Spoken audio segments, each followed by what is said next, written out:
Welcome to JetBlue Park. I'm Jason Mastrodonato alongside Steve Buckley of the Boston Herald. We're here for another day of spring training down with the Red Sox, and we got to see some live batting practice today, Buck, which isn't all that exciting, I guess. It's just your first chance to see the players compete against each other a little bit.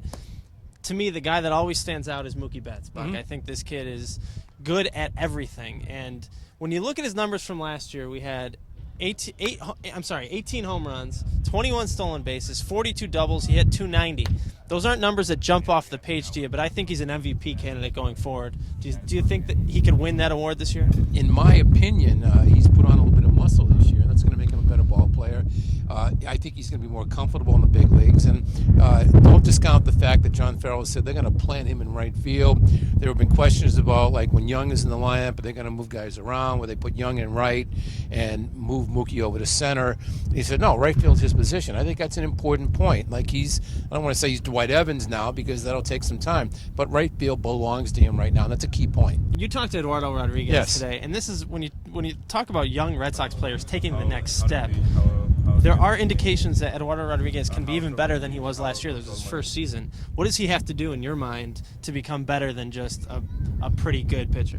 Well, I mean, if he's not better than next year, if not this year or next year, if he's not better than he was last year, his major league career will have been a failure. Because when you look at the raw talent, his ability, he should be better than, I believe he will be better than that. A couple of key things for him is not get too comfortable in the big leagues. Oh, I'm a big leaguer now and all that. I just talked to him about that. That'll be the call for tomorrow. Also, he's got to work on that breaking pitch. John Farrell talked about that today.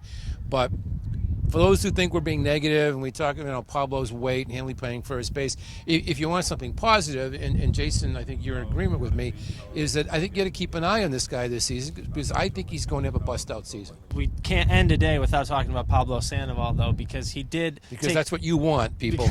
Everybody wants to know about Pablo Sandoval. He took right-handed swings for the first time, at least in live batting practice. The first time I've seen him take right-handed swings this spring. Of course, he gave up hitting right-handed last year altogether. So through 4 days of hitting in front of manager John Farrell, Farrell says he notices big differences, that the swing is better. He was 2 for 41 right-handed last year, Buck. Are you buying that?